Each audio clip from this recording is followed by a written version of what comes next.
Ganito kalaki ang iniwang pamana ni Ronaldo Valdez sa anak na si Jano Gibbs. Sa tagal na din ng itinagal ng karera ng napagaling na aktor na si Ronaldo Valdez, ay hindi naman lihim ang mga bunga ng pinaghirapan nito. Sa 5 dekada ng kanyang pinaghirapan sa showbiz, ay sinasabing napakadami pala ng kanyang naipundar at pinag-ipunan. At ngayong nawala na ang aktor ay isa naman ito sa mainit na topic ng mga netizens kung kanino nga ba mapupunta ang lahat ng mga ari-arian ng veteranong aktor.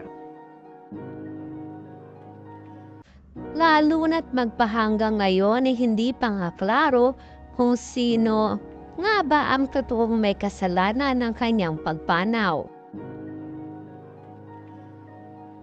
Ayon na din sa aming source, ang anak na si Jano Gibbs ang napili niya na pag-iwanan ng kanyang mga naipundar at mga kanyang pamana.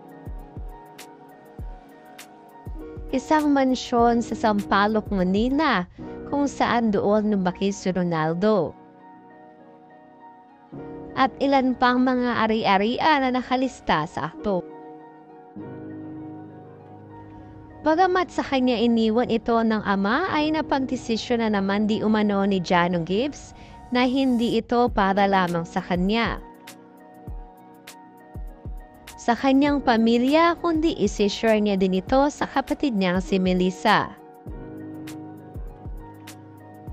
Ayon naman kay Melissa, ay wala namang kaso ito para sa kanya.